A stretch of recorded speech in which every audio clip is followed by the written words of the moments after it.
Hello, I'm Rhonda Dugas and I'm running for Jefferson County Clerk. I want to talk to you about endorsements, and we may have to have more than one video, but we're going to start with this one. I want you to understand about endorsements. Endorsements are purely political. It isn't because the candidate is the best person for the job, it's political. The unions around here have endorsed Carolyn Guidry and the other candidate, and the only reason is because they have been involved. They are now attached to a union or been involved with a union, and that is the only reason. It is not because they are the best candidate for the job.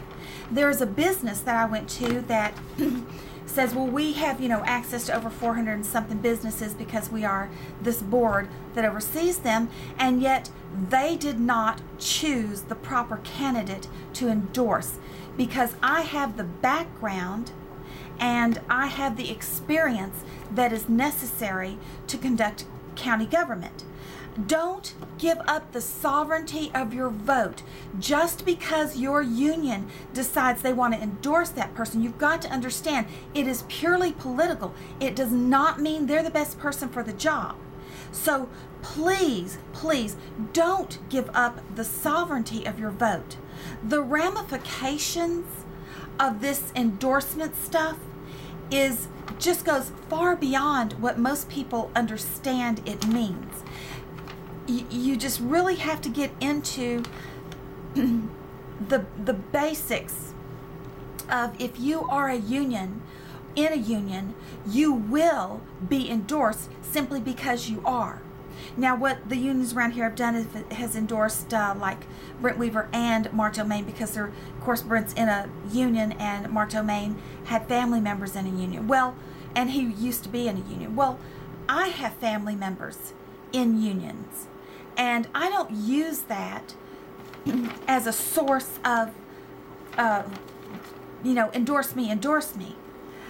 I keep that separate because it's so important not to give up the sovereignty of your vote, and not to use any type of coercion, and not to say, hey, you guys, I'm in this union, you got to stick with me because of this. That's wrong. That is not right to do that. If you can't stand alone on your merits of being able to be effective in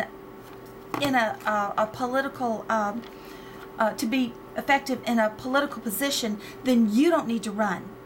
Just because you are a member of a union and you have access to all of those people, it doesn't mean you're the best candidate for the job, because there are two candidates in this race that have never been to county commissioners court meetings or anything, and one of them has spoken out about something that, honestly, I'm telling you, it is so misinformed, it's laughable.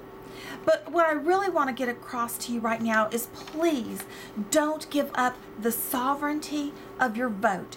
Just because a union endorses a person does not mean you have to vote that way. Please use your conscience, and please think about what you're doing, and think about the candidate. You're going to see on my YouTube channels, both of them, my why I'm running for county clerk and what I have to offer you. So please, oops, that's my phone. Please don't give up the sovereignty of your vote.